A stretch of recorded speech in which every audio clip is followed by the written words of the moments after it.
Right. Morning all, right? So we're moving along with evidence or proof from the book itself, from the Quran, or direct sources or references to the principle of monotheism, right? Which means that we do not worship any other than true Creator, true God, Allah itself, right? You do not worship any other, right?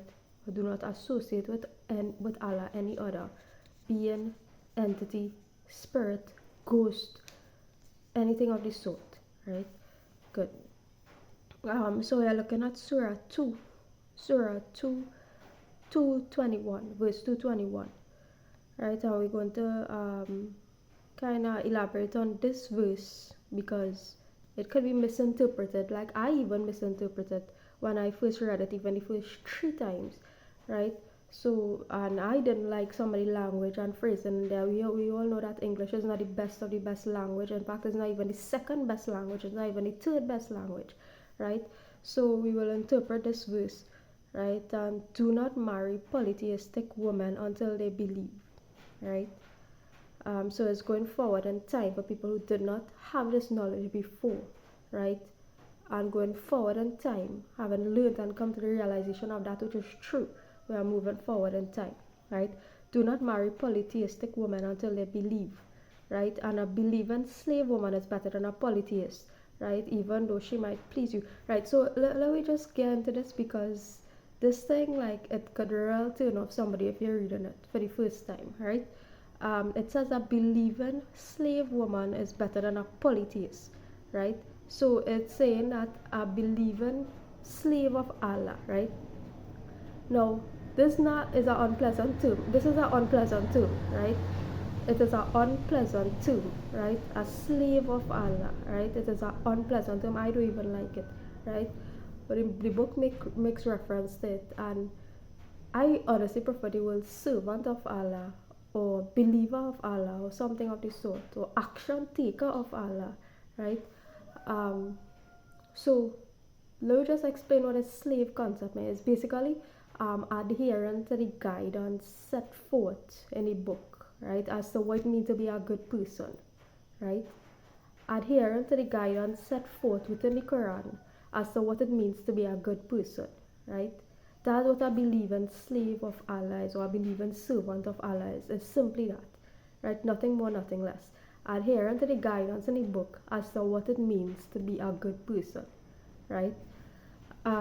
It's not anything about shackling, forcing anything on anybody. It's not about shackling physically or mentally anybody. It's not about caging your mind. It's not about caging your hands, physically nor mentally. It's simply adhering to the guidelines of the book as what it means to be a good person, right? Um, so a believing slave woman is better than a polytheist, meaning that having the monotheistic principle, right?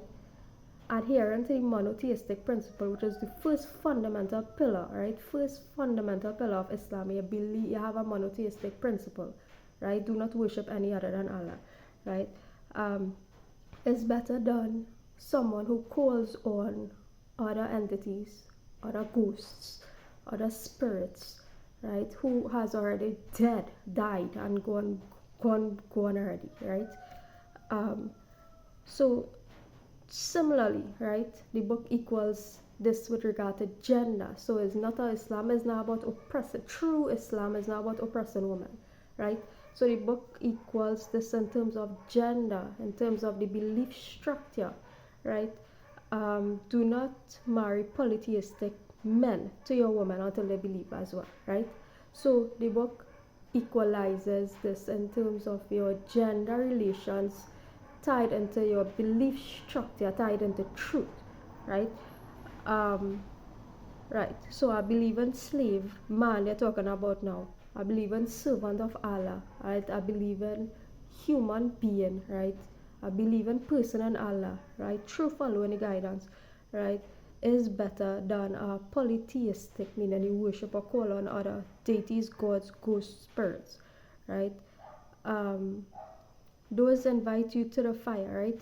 So trial by fire, right, is a Christian concept. This concept of trial by fire. You have to go through.